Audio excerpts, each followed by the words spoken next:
Je ne devrais pas rester, et pourtant je m'arrêtais encore. La pluie frappait doucement contre les vitres, mais je n'y prêtais plus attention. J'étais là, debout, immobile, le cœur battant à tout rompre.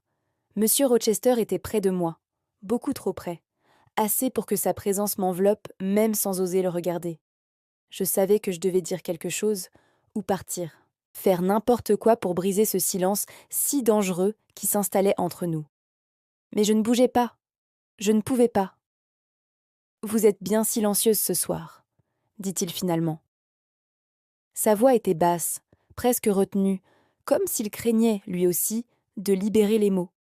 J'ai baissé les yeux, sentant monter cette tension familière que je combattais sans relâche depuis des semaines. Je m'étais pourtant juré de rester raisonnable, de ne rien attendre, de ne rien désirer. Mais à chaque fois qu'il me parlait, quelque chose en moi se fissurait. Ce n'était pas une faiblesse. C'était une vérité que je refusais de nommer, une vérité qui me terrifiait. Je réfléchissais, ai-je répondu, la voix neutre. C'était un mensonge, ou du moins une demi-vérité. En réalité, je ne réfléchissais pas. Je me débattais. Il m'a regardé longuement. Ce regard, toujours le même, qui semblait voir au plus profond de mon âme, au-delà de mes défenses. J'ai eu la certitude qu'il savait déjà tout, qu'il attendait juste que j'ose enfin l'admettre. Vous réfléchissez souvent quand vous êtes troublé, a-t-il murmuré. Ma respiration s'est bloquée. Troublé. Le mot est resté suspendu entre nous, lourd de sens, un sens que ni l'un ni l'autre n'osait préciser à voix haute. J'ai serré les poings dans mon dos, luttant contre un tremblement qui menaçait de me trahir.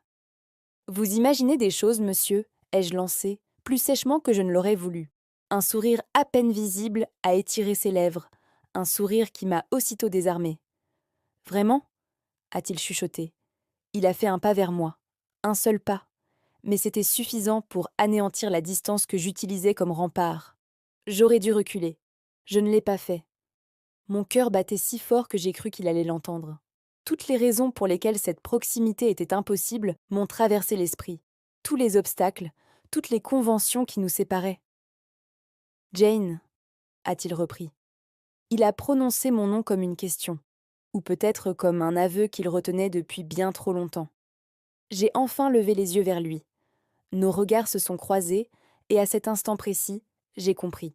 J'ai compris qu'un seul mot de plus, un seul geste, suffirait à tout changer, à tout détruire ou à tout commencer.